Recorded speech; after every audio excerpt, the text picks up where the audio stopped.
morning, good afternoon, and good evening, and welcome to our latest episode of Seeds of Justice, brought to you by the Asian Research Institute for Environmental Law, the United Nations Environment Programme, and the Asian Development Bank. My name is Matthew Baird. I'm the Director of the Asian Research Institute for Environmental Law. And today we're joined with a very special guest as part of a very special movement celebrating a very special occasion. And that was a decision taken by the United Nations General Assembly on March 29 to recommend or to refer to the International Court of Justice for an advisory opinion on the issue of climate change. And there are some issues about climate change that were brought, the obligations of states, and of course the liability of states for failing to meet those obligations. That was referred to the International Court of Justice, or the ICJ, by the United Nations General Assembly.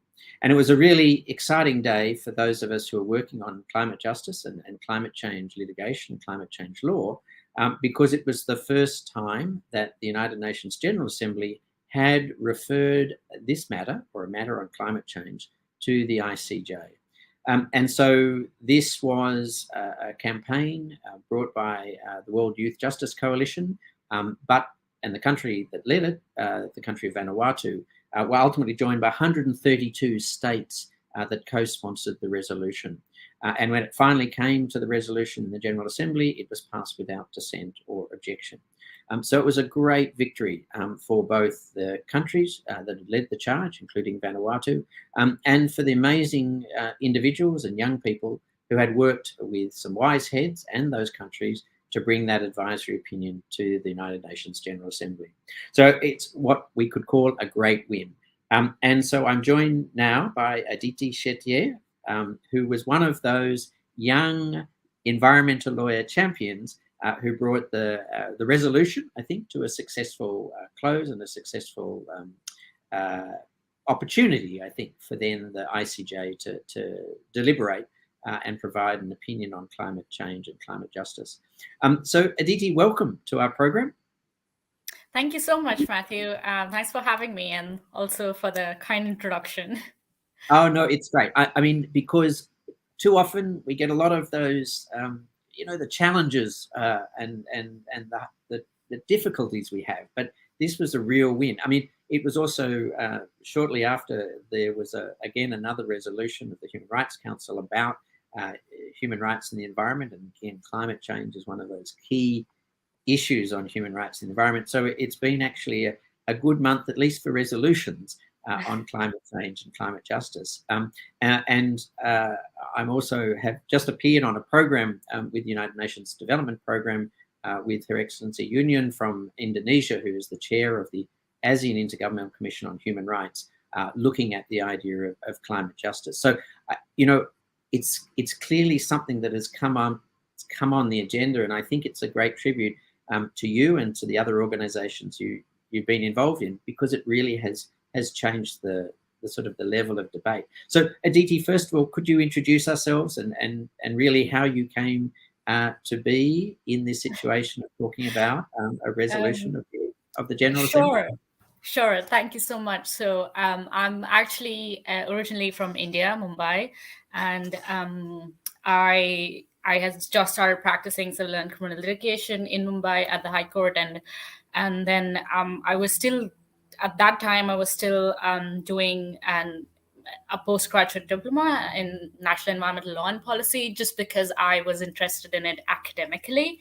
And then that's where I was introduced to environmental law, policy, and just international. We had like a module for international environmental law. So I was introduced to it, and that's when I realized that, okay, this is very interesting. I want to pursue this academically. So then I moved away to do my master's, my LLM, and that's where it all began, to be honest, because I had not envisioned that I would be working in environmental law. So in India, when you're practicing civil and criminal litigation, it very unfortunately, it's quite conservative in the sense that, and I mean, it's not just unfortunate, but also, like, given the socioeconomic circumstances of India generally, it's environmental law is not a career option for a lot of young lawyers, a lot of young law students.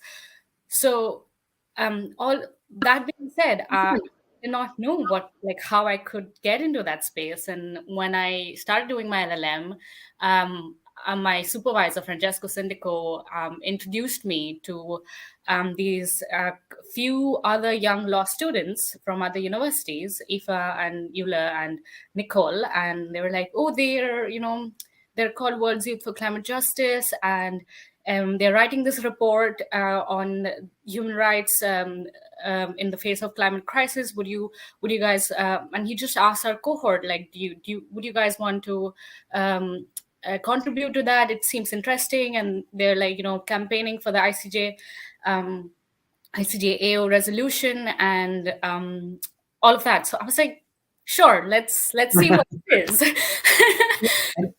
And I have to say, I mean, Federico was actually just in Singapore giving some guest lectures to the Asia Pacific Centre of Environmental Law, as clearly one of the key academics and environmental lawyers on small island states. But that was sort of, I guess, where this ICJ Advisory Opinion, or ICJ AO, had begun. And it sort of began in the Pacific countries. And I saw something that Solomon Yeo had put out, the youth climate justice in the Pacific. They decided that this was something that they thought was important, putting an advisory opinion to, and that required a resolution of the General Assembly. I mean, when you were thinking about that, when you came together and started talking with these young environmental lawyers and young activists, did you think, okay, we're going to try and get the United Nations to have a resolution about that? We need countries, or so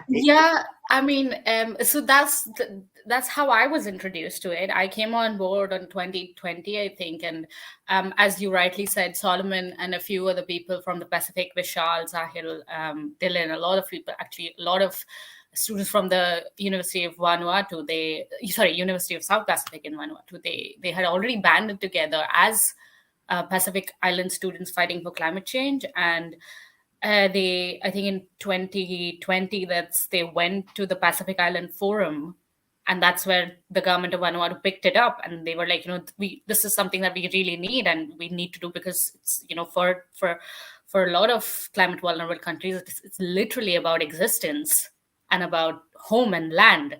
So that's how it was picked up, and that's also when they realized that if we're going to do this, it needs to be global. There needs to be a global grassroots movement, along with like a global diplomatic movement that is, the diplomatic mission that's needed to move and lobby at the United Nations General Assembly. So that's how WICJ came into being, I guess, because we wanted to grow from the Pacific. They wanted to grow from the Pacific and get youth and just law students, or just students from all around the world who are working in different areas of environment campaigning and climate campaigning and climate justice, to band together so that they can put some sort of pressure, or at least move their governments internally, and then get that communicated to their own diplomatic missions, and then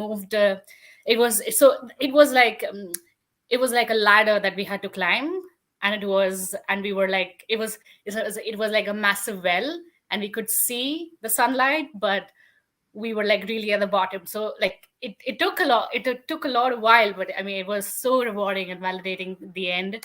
So so that's here we have a group of young students in the Pacific, and then obviously when the Pacific Island Forum, which is the regional representative of the governments of the Pacific, and includes some of the colonial powers, Australia, New Zealand, UK, and France and America. Again, the idea that these countries might get on and support this, but you had the World's Youth for Climate Justice. I mean, what a great name that sort of really makes it clear that it's about young people arguing for climate justice, and creating these networks and sort of this global movement. So when you sort of started this idea, or when the idea came forward to asking the ICJ for an advisory opinion, bringing on obviously countries like Vanuatu. I mean, then what happened next? I mean, was there obviously bringing together the student groups or the youth climate justice groups in an umbrella movement? That must have been quite an undertaking in and of itself. Even the advantage of using technology, but it was during COVID as well that the momentum started. Yeah. So how did you actually go about it? I mean, so as you actually rightly said, it was just all technological. Like, we were using the internet, and we still do. Like, that's our first go-to.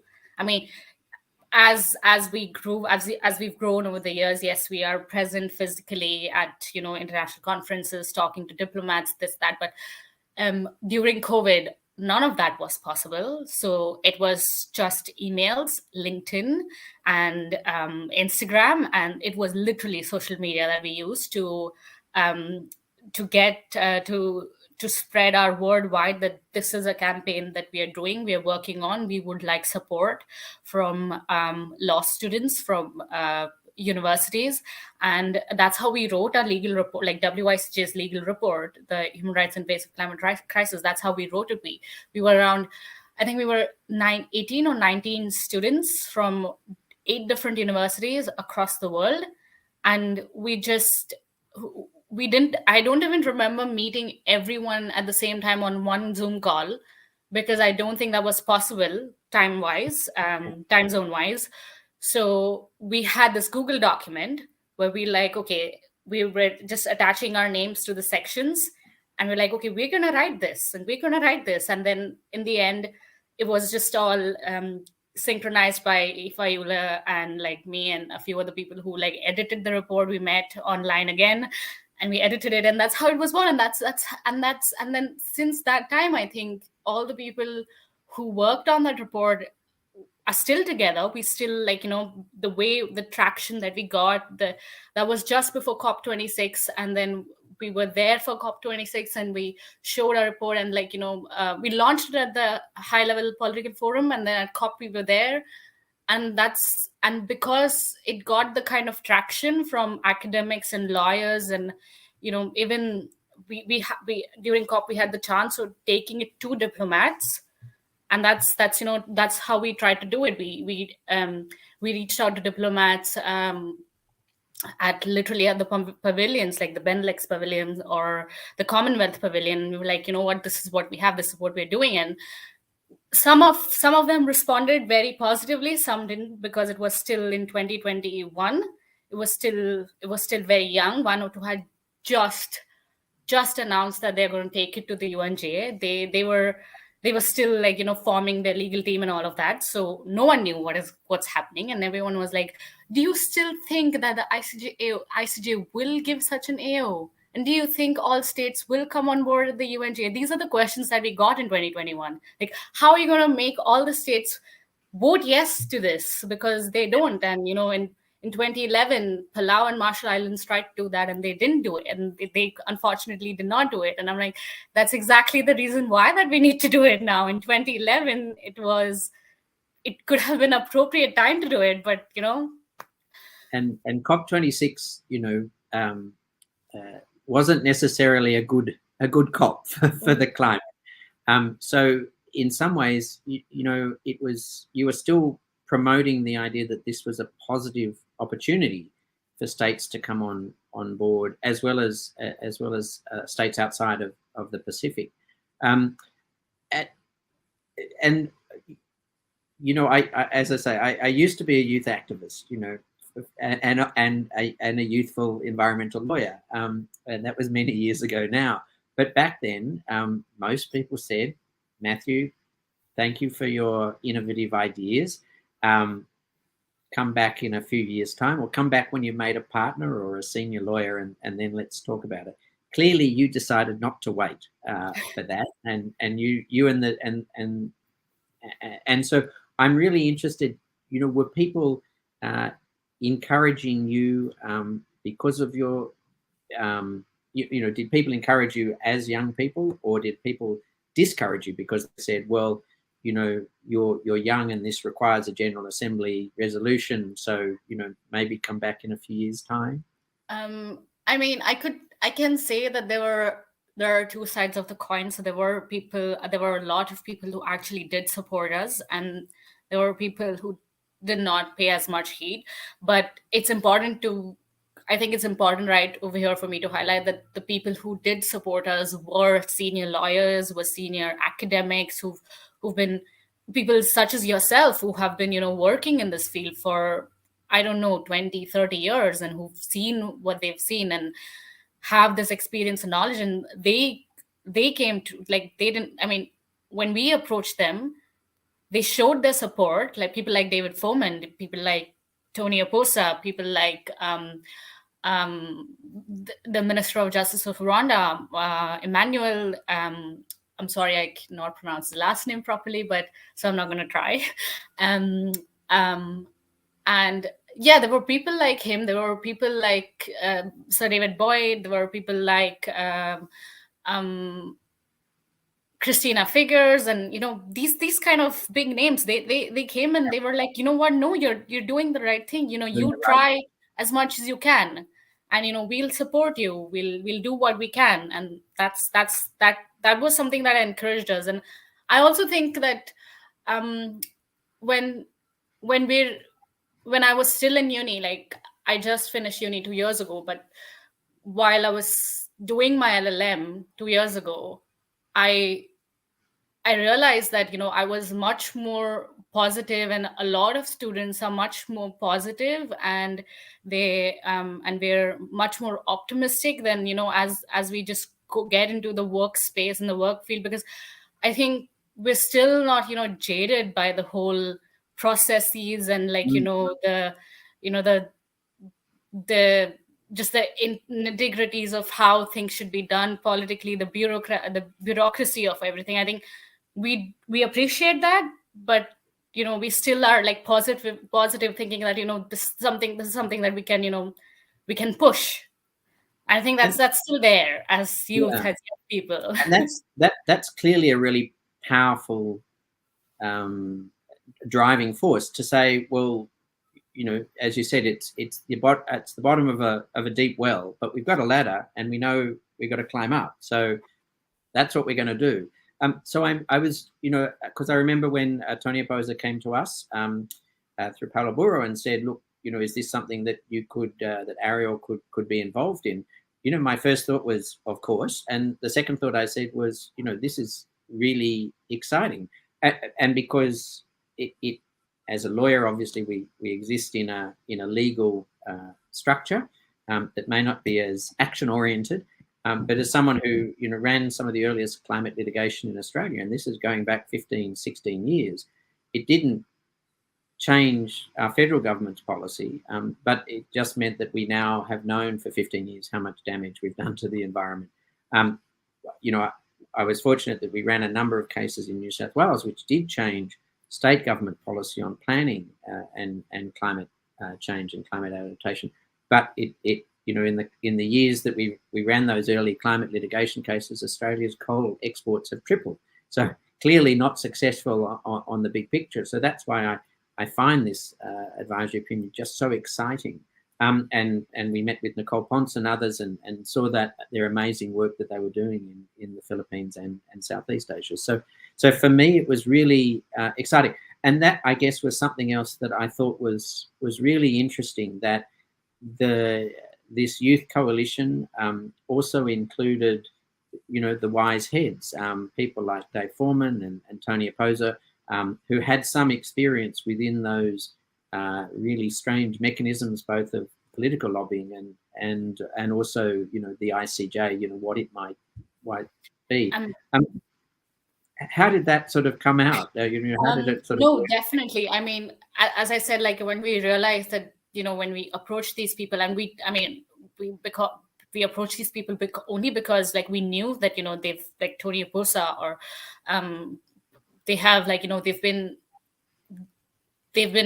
doing this sort of, they've had these landmark decisions which have made these fundamental changes, and maybe not as internationally as the ICJAO would, but like, in their regional jurisdictions and inter-regional jurisdictions as well. So so we realized that, if we had to do this systematically, we need proper advice, we need proper planning strategy. And that's when we realized they're supportive of it. We were like, okay, you know what, we might as well try to, like, make use of this positively for us, because ultimately, like, we were doing all of this while we were studying or while we were working, and it was just like it was something that we're doing out of passion and, out of the need that we felt. So that's when these people actually came at like a very crucial moment to allow us, to help us strategize this whole 2 years that we had, that went into this. And of course, I mean, we were PIFCC were in talks with like the governments of the Pacific, and they were like in close relationship with them, discussing not discussing, but they met with us on a couple of occasions during COPs and other international conferences where they were like, okay, this is something that you guys could look at. This is the kind of strategy that you might take, or this might be useful. That sort of advising was there, not just from the government side, but like from these people, from there was like, we literally had a roundtable conversation with Sarah Mead and a few other people who were like, okay, this is what has been happening, this is how it works, and maybe you want to take into consideration like these aspects when you're planning your strategy to mobilize governments like regionally. And I mean, that's I think we couldn't have done any of it if they were not there to support us, I think, because as I said, we were still new, we are still new, we still do not know a lot of, as we're learning as we go, a lot of procedures and just like structures that and systems that need to be infiltrated. So yeah, I mean, I don't think we could have done it. We could have made this grassroots movement impactful if these people were not there to support us and advise us. So, I mean, and look, the role of a lawyer is we always keep learning. There's always challenges. You never get the easy cases anymore. But there also seemed to be a lot of mutual respect in terms of the country delegations, such as Vanuatu and Pacific countries, and also the respect of some of those wise heads. And I heard Dave Foreman and Tony Posa talking at the 12-hour ICJ Advisory Opinion webinar that we helped organise before the vote. And it was very clear that those sort of more senior lawyers just felt extraordinarily honoured and privileged to have been part of the movement and asked for advice. And obviously, David Boyd, Special Rapporteur on Human Rights and the Environment, I think he's also been quite an extraordinary Special Rapporteur and taking over from John Knox, who again, with the framework principles on human rights and the environment, which I still think are really exciting, and we've got to use them a lot more. So I mean, it seemed, from someone outside this process, that it really just grew, and that there was a lot of respect, a lot of focus on, and it came together with countries. And I was quite surprised when Australia joined. Obviously, it was the new Labor government under the coalition that didn't happen. But that seemed to be quite a victory, because as a major fossil fuel and carbon intensive economy, they're likely to be ones that are going to be in the potential firing line at the end. So. Yeah, no. About that, I mean, back in early 2022 or mid 2022, actually, we had our concerns. We were like, amongst ourselves, amongst just like a group of 12 of us or like 10 of us, that we have our like weekly meetings. We're like, what do you think's gonna happen? Like, we have these countries, and how is this diplomatic talking, is it actually going to like like help them to get on board. I mean, at least, and then we came to this. Then we were like, just like, trying to like tell ourselves and like, reassure each other, like, yeah, they will. It'll be good. They're, Vanuatu was doing as much as they can. Then the core group member states were formed, and it just and in the way the core group states were formed, that's when that was more of a reassurance where like okay, a few of the global north countries at least are on board. So that means like we have some sort of like Vanuatu has some sort of diplomatic clout along with them. And that's when we realized that okay, maybe if they're not going to support it or co-sponsor it, at least it would be good that if they don't like dissent on it very explicitly. So that was another sort of strategic goal of ours, to not have them like say no explicitly, maybe just even like abstain or just like reserve it or something like that. So that was something that we were working towards the end of the vote, like as the vote was coming closer. And so, I mean, so you had to understand it wasn't just that getting people to support it. It was making sure that people weren't opposing. That idea of someone who comes out against something, and no one did oppose it. I mean, was there ever a time before the vote that you thought, okay, it's going to go well, or was it always a question of saying it's going well, but let's wait? We've got 130 states, but we're not. It was that until it was that we were really concerned. I think we were quite stressed until we had the co-sponsorship out, like until the first like 105 states, sorry, they came on board. We had not expected that.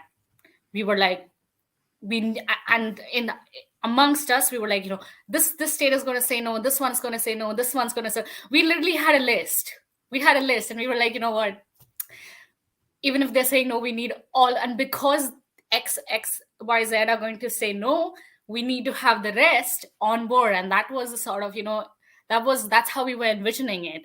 And we had not expected Canada, we had not expected Australia, we had not expected a lot more other states like that to like actually co-sponsor the resolution. But I mean, I think it was just excellent leadership and a lot of informals and consultations from the Vanuatu government and the leaders and the lawyers of the legal team of Vanuatu government, Margarita, Julian, Kevin, and Christopher Bartlett, and all those people. Like, I think, and obviously the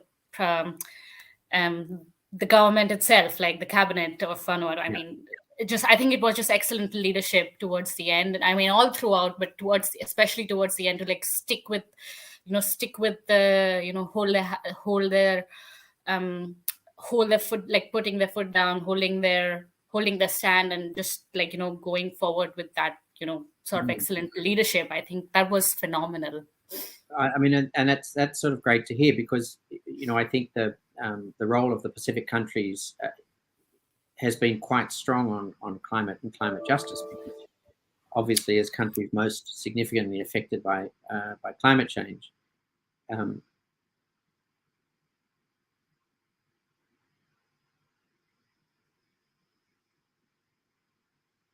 So Aditi, you just cut out.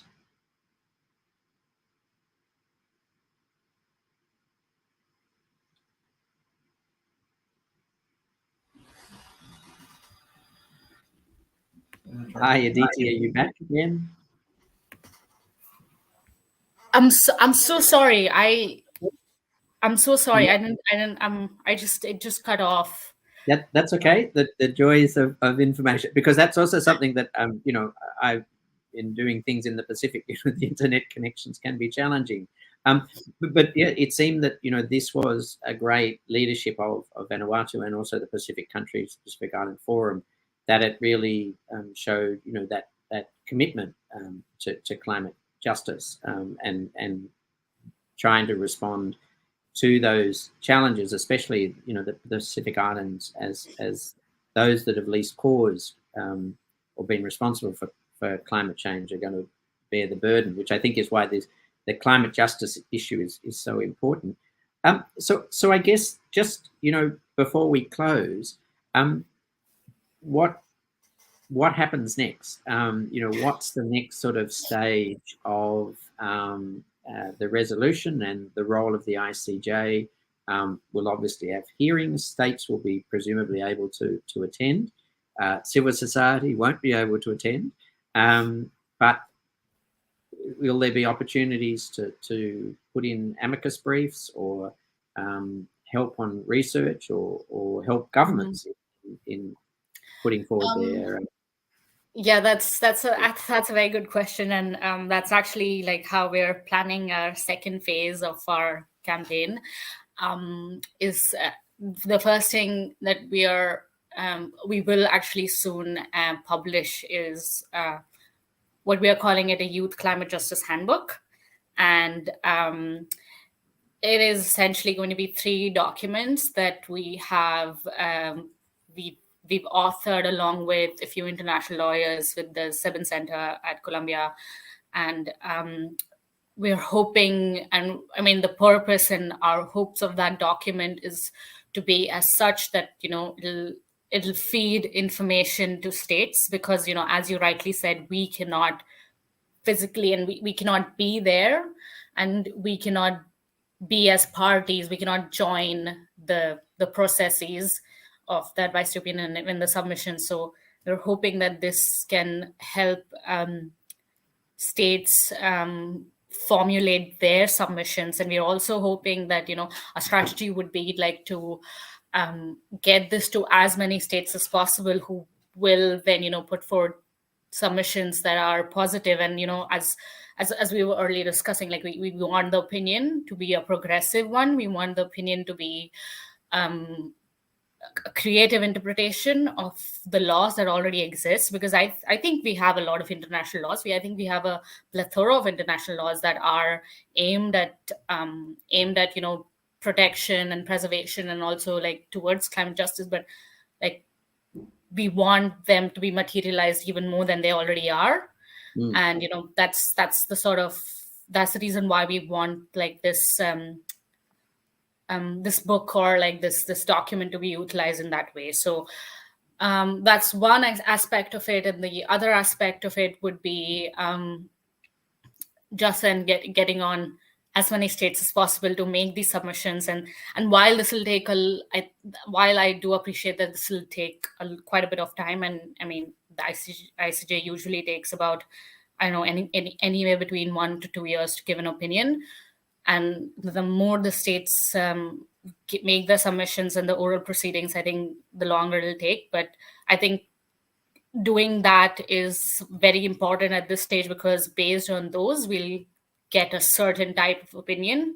While I appreciate that there are risks of getting an advisory opinion, as there have been in the past, but like, just like the factual situation, the environmental, like the climate situation is such that, these risks are outweighed by what's happening right now on the ground.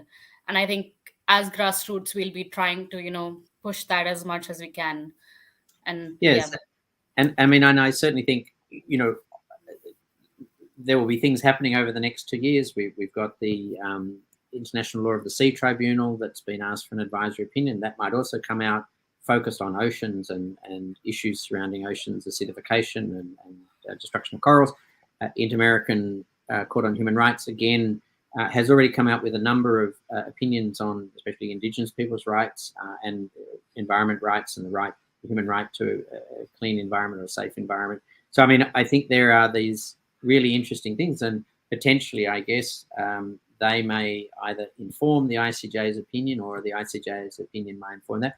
We also, of course, have lots of national litigation happening around the world, including in India. And I still remember one of my earlier conferences was with MC Mehta in the amazing work that was done, and Anil Divan and his son Shyam Divan, who's still just published a massive tome on environmental law in India. I mean, there are opportunities. I know Chief Justice Chandrachud has made some very good decisions on environmental issues in India, so hopefully that will also keep happening.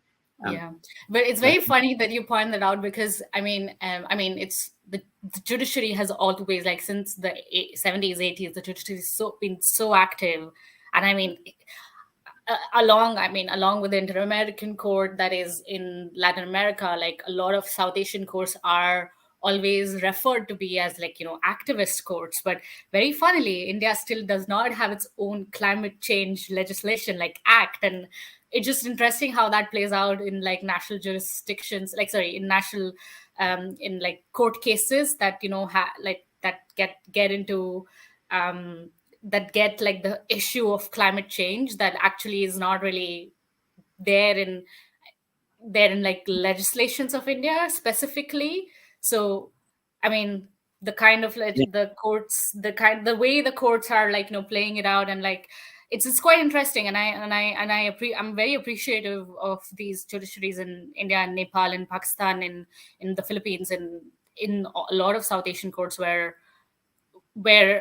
I mean, they look at it in like, take the whole climate change aspect as, maybe not as the core cause of action of the case, but, like, the surrounding, like, the peripheral way, the way they take it into consideration. I think that's very important, and and at the same time, I think that says something, right? That says that we need. I mean, while, if, like, certain countries do not have these specific acts, and and I think it's very important to know that all these countries, they're still developing, and they still consider this, while they know what their need is. Like, like, climate change is, while it is priority now, they still have other important priorities. Like, they have to deal with malnutrition, they have to deal with water, clean water, health, education. And while that's happening, they're still talking about this. So, I think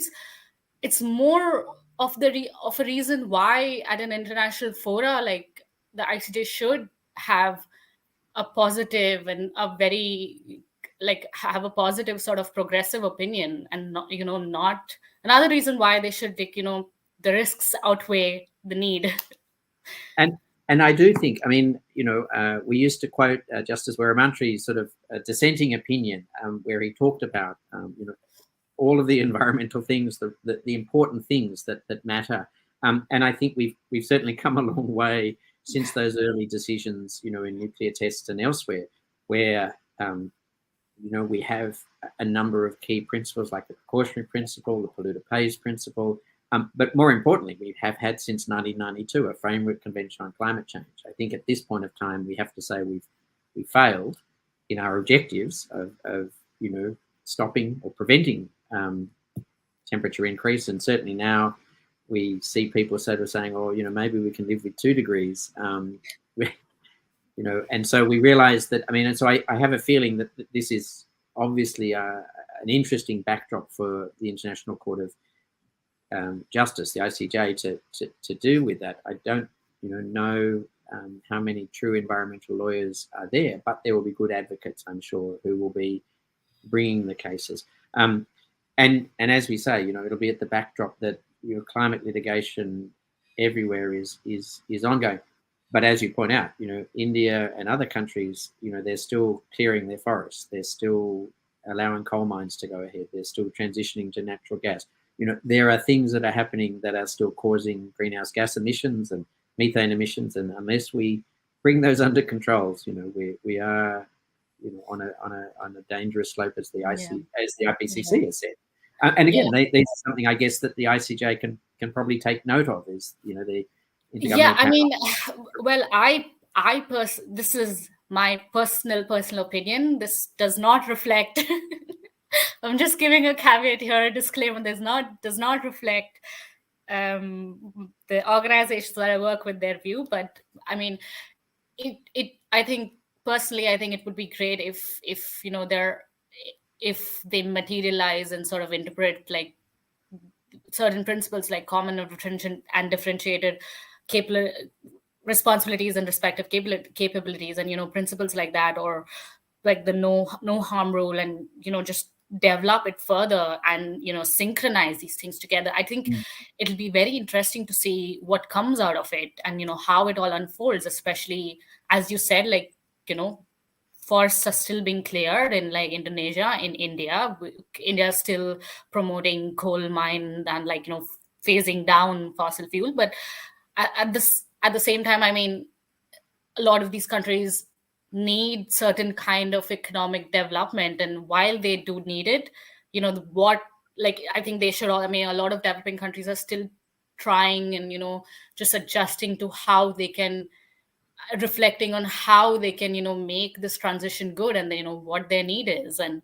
I think that is something that does come down to the principle of differentiated responsibilities, and I think that's where it'll be very interesting to see. And I mean, I do not believe that the AO in any way will be derailing the UNFCCC processes, and I think in fact it could be complementary to it, and that's what we're hoping for it to be. So it's not like we are dismissing like the diplomacy that's happening around it, but like clearly, as you mentioned earlier, that it's not enough anymore. So that's why we need to go to other, like explore other avenues and platforms, and everything at this point, everything that's available. Yeah, and look, I mean, I think that's where that's the action that's being taken. It's not saying this is the only thing. This action is so that at this international level, we can get some overarching analysis by the International Court of Justice, which I think is really, again, will then feed into obligations of states. I mean, we're now looking at the idea of loss and damage, which, again, compensating or providing opportunities for countries that are still developing to avoid, some of the commitments to fossil fuels might be really, really exciting. So look, we're out of time. I just wanted to say, Aditi, thank you so much for the opportunity, and I certainly hope we can get you back when the handbook comes out, because I think that's something that we'd also like to promote, the idea of when the handbook is developed. But I also sort of wanted to say, look, when I was at law school, I with a group of very good friends, we set up the Sydney University Environmental Law Society, and as our contribution to environmental issues, we imported recycled paper. And we thought we were doing a good thing for the environment. Launching a global campaign for an advisory opinion of the ICJ, I think, is a really good project to be doing while you're still studying. It's certainly inspirational. As an old young lawyer, I have to say that the work of you and your colleagues and the extraordinary commitment and passion that has been brought to it, has just been really, really exciting. So I just wanted to sort of say, hey, congratulations. It's been great talking with you. Thank you so much indeed for all your work, and good luck in the future. And again, I hope we can get you back when the handbook is ready, and we can keep this issue alive, and the issue of climate justice alive, because I think that's also something that the World Youth for Climate Justice, that coalition, has really highlighted the role of climate justice. And when I am talking with young people at events, I sort of say, you're not the future, you're the now. The decisions that are taken by decision makers now represent your future, not mine, but yours. And so you have a right. It's your future that needs to be considered, and that's the justice part of it. So look, thanks for a great news story. Thank you. Thank you really so much for having me. Very great pleasure. So thank you again to all our people, to our sponsors and supporters, United Nations Environment Programme, the Asian Development Bank, Matthew Baird for the Asia Research Institute for Environmental Law. Thank you again, and let's look at climate justice and how it can continue in the future. Again, thanks, Aditi, and good night. Thank you.